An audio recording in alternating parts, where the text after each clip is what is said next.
നമസ്കാരം. CPM A പത്മകുമാറിനെ തോണ്ടി, A Padmakumar മാന്തി, പ്രശ്നം തീർന്നു, സസ്പെൻഷൻ ഒതുക്കി. സ്വർണ്ണക്കൊള്ള കേസിൽ പ്രതിയായ മുൻ ദേവസ്വം ബോർഡ് പ്രസിഡന്റ് എ പത്മകുമാറിനെ CPM വെറുതെ ചൊറിയാൻ പോയി. അവസാനം എ പത്മകുമാർ ചിലതൊക്കെ വിളിച്ചു പറയും എന്ന് ബോധ്യമായപ്പോൾ സസ്പെൻഷനിൽ ഒതുക്കി. എ പത്മകുമാറിന്റെ സ്ഥിതി ഞാൻ പറയാം. എ പത്മകുമാർ സ്വർണ്ണക്കൊള്ള കേസിൽ നാണം കെട്ട് വീട്ടിന് വെളിയിറങ്ങാതെ വീട്ടിലിരിക്കുകയാണ്. അദ്ദേഹത്തിന് ഇതിൽ കൂടുതലൊന്നും സംഭവിക്കാനില്ല. കുഴിയിൽ കിടക്കുന്ന ഒരാളെ വീണ്ടും ചവിട്ടാൻ ചെന്നാൽ ഗതികെടും. ആ ഗതികേട് കൊണ്ട് ഉള്ള കാര്യങ്ങൾ ചിലതൊക്കെ വിളിച്ചു പറഞ്ഞിരിക്കും. ഉള്ള കാര്യങ്ങൾ ചിലതൊക്കെ വിളിച്ചു പറഞ്ഞാൽ പലരും കൂടുന്നു. എന്തായാലും പിണറായി വിജയന്റെ മകൾ കാണിച്ചതിന്റെ അത്രയും, പിണറായി വിജയൻ അതിന് സപ്പോർട്ട് ചെയ്തതിന്റെ അത്രയും ഒന്നും എ പത്മകുമാർ കാണിച്ചിട്ടില്ല. എ പത്മകുമാർ കാണിച്ചു എന്ന് പറയുന്നത് പല പ്രതികളുള്ള ഒരു കേസിലെ അദ്ദേഹത്തിനെതിരെയുള്ള ഒരു ആരോപണം മാത്രമാണ്. 100% തെളിയിക്കാൻ പറ്റാത്ത ഒരു ആരോപണം മാത്രമാണ്. എന്നാൽ പിണറായി സഖാവിന്റെ മകൾക്ക് നേരിട്ട് ബന്ധമുള്ള കേസിൽ പിണറായി സഖാവിന് ക്ലീൻ ഇമേജും എ പത്മകുമാറിന് മോശം ഇമേജും. എ പത്മകുമാറിനെ വളഞ്ഞിട്ട് CPMകാർ ആക്രമിക്കാൻ ശ്രമിക്കുകയാണ്. ഇലക്ഷൻ സമയത്ത് എ പത്മകുമാറിനെ ഒന്നും പറഞ്ഞില്ല. അത് ബുദ്ധിപരമാണ്. പറഞ്ഞിരുന്നെങ്കിൽ എ പത്മകുമാർ ചിലതൊക്കെ വിളിച്ചു പറഞ്ഞേനെ. അങ്ങനെ വിളിച്ചു പറഞ്ഞാൽ ഇലക്ഷന് ദോഷം വരും. ഇലക്ഷൻ കഴിഞ്ഞു, തോറ്റ് തുന്നം പാടി ഇരിക്കുന്ന അവസ്ഥയിൽ എന്നാൽ ഈ കുറച്ച് ക്ലീൻ ഇമേജ് ഉണ്ടായിക്കളയാം, എ പത്മകുമാറിനെ വെളിയിലാക്കി ജനങ്ങളുടെ ഇടയിൽ ഒരു സമ്മതി ഉണ്ടായിക്കളയാം എന്ന് CPM വിചാരിച്ചു. യഥാർത്ഥത്തിൽ എ പത്മകുമാറിനെ ജനം മറന്നേ പോയി. സ്വർണ്ണക്കൊള്ള കേസും കുറെ ഏറെയൊക്കെ മറന്നു. അതെവിടെയായെന്നൊക്കെ ജനം മറന്നു. അപ്പോഴാണ് CPM പൊക്കിയെടുത്തുകൊണ്ട് വന്നത് എ പത്മകുമാറിനെ ഞങ്ങൾ വെളിയിലാക്കുകയാണ്. എ പത്മകുമാറിനെ വെളിയിലാക്കാൻ ചെന്നപ്പോൾ മിണ്ടാതിരുന്ന എ പത്മകുമാറിന്റെ മിണ്ടി തുടങ്ങി. ഒരാൾ മിണ്ടാതെ വായും പൂട്ടിയിരിക്കുമ്പോൾ അയാളുടെ വായ കോലിട്ട് കുത്തുന്നത് എത്രമാത്രം ശരിയാണ്? CPMകാർ മൊത്തത്തിൽ മണ്ടന്മാരാണോ എന്ന് തന്നെ സംശയിക്കേണ്ടിയിരിക്കുന്നു. നിയമസഭയിൽ ഒരക്ഷരം മിണ്ടാനില്ലാത്ത മണ്ടന്മാരായ MLA-മാരെയും കൊണ്ട് പ്രതിപക്ഷത്തിരിക്കുകയാണ്. പിണറായി സഖാവിന് മിണ്ടാൻ അറിയത്തില്ല, ബാലഗോപാലിന് മിണ്ടാൻ അറിയത്തില്ല, ആർക്കും മിണ്ടാൻ അറിയത്തില്ല. VD സതീശൻ പൂണ്ട് വിളയാടുകയാണ്. VD സതീശന്റെ വാക്ചാര്യത്തിന് മുമ്പിൽ ഇവർ വിറങ്ങലിച്ചിരിക്കുകയാണ്.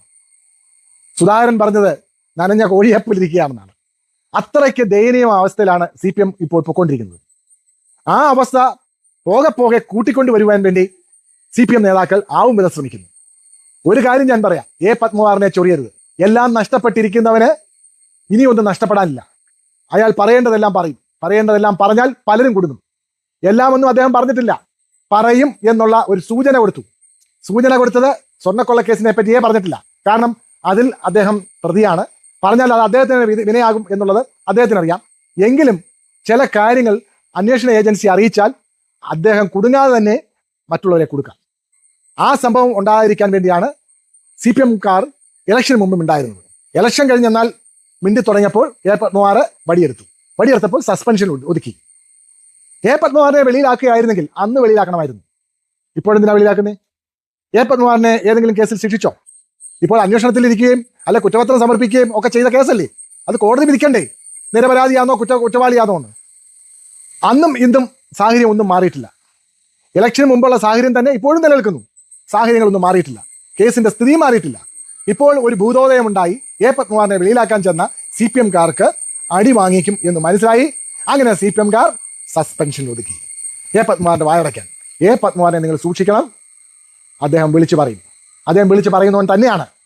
പല കാര്യങ്ങളും വാ വിട്ട് പറയുന്ന ആളാണ്. നാക്കിന് ഒരു ബലവും ഇല്ലാത്ത ആളാണ്. വാ പോയ കോടാലി എന്നൊക്കെ പറയും. അതുപോലുള്ള ആളാണ്. എന്തും പറയും. നിങ്ങൾ സൂക്ഷിക്കുക. തന്നെയല്ല, ഒരാളുടെ സ്ഥിതി നമ്മൾ മനസ്സിലാക്കണം. ഒരാളിൽ സർവ്വതും നശിച്ചിരിക്കുന്ന ഒരു മോഷണ കേസിൽ പ്രതിയായിരിക്കുന്ന ഒരാൾ, ബലാത്സംഗമോ കൊലപാതക കേസോ എന്തുമായാലും പ്രശ്നമില്ല, ഒരു മോഷണ കേസിൽ പ്രതിയായിരിക്കുന്ന ഒരാൾ അയാളെ കൂടുതൽ ചൊറിയാൻ ചെന്നാൽ അയാൾ നിയന്ത്രണം വിടും. എന്തും പറയും. ചിലപ്പോൾ സത്യവും പറയും, ചിലപ്പോൾ കള്ളവും പറയും. സത്യമാണോ കള്ളമാണോ എന്നൊന്നും പറയാൻ പറ്റത്തില്ല. അദ്ദേഹം വിളിച്ച് പറയുക, ഞാനല്ല മോഷ്ടിച്ചത്, പിണറായി സഖാവാ മോഷ്ടിച്ചതെന്ന് പറഞ്ഞാൽ പോയില്ലയോ?